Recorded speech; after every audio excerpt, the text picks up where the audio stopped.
Suspicious aspect of the attack is the collapse of Building 7. This was a 47-story building with a steel frame. It was not hit by an airplane. It was across the street from the towers. Late in the afternoon, this building collapsed. The U.S. government investigated the collapse of this building.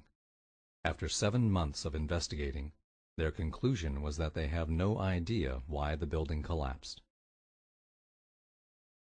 A few months later, the landlord of Building 7, Larry Silverstein, announced on television that the fire department demolished Building 7. I remember getting a call from the fire department commander telling me that they were not sure they were going to be able to contain the fire. I said, you know, we've had such terrible loss of life. Maybe the smartest thing to do is pull it. And they made that decision to pull, and then we watched the building collapse.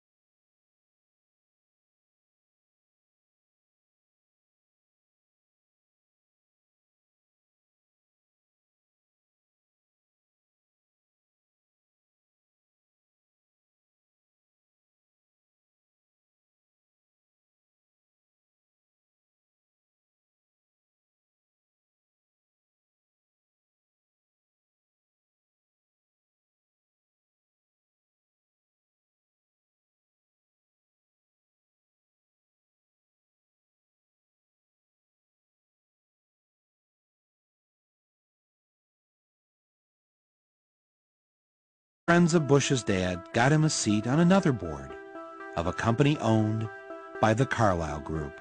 We wanted to look at which companies actually gained from September 11th. Turned up this company, Carlyle Group.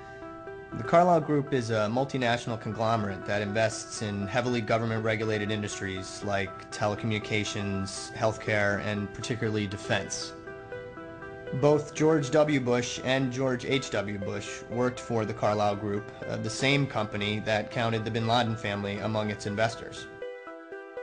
Carlyle Group was holding its annual investor conference on the morning of September 11th in the Ritz-Carlton Hotel in Washington, D.C. At that meeting were all of the Carlyle regulars. James Baker, likely John Major, definitely George H.W. Bush, though he left the morning of September 11th.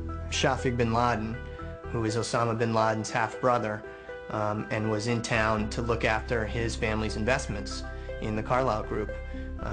All of them together in one room watching as the planes hit the towers, and that in fact the bin Laden family was invested in one of their defense funds, which ironically meant that as the United States started increasing its defense spending, the bin Laden family stood to gain from those investments through the Carlyle Group. Our Commander-in-Chief, President George W. Bush. With all the weapons companies it owned, the Carlyle Group was, in essence, the 11th largest defense contractor in the United States. Thanks a lot. It owned United Defense, makers of the Bradley Armored Fighting Vehicle. September 11th guaranteed that United Defense was going to have a very good year. Just 6 weeks after 9/11, Carlyle filed to take United Defense public, and in December made a one-day profit of $237 million. But sadly, with so much attention focused on the bin Laden family being important Carlyle investors, the bin Ladens eventually had to withdraw. Bush's dad, though, stayed on as senior advisor to Carlyle's Asia board for another 2 years.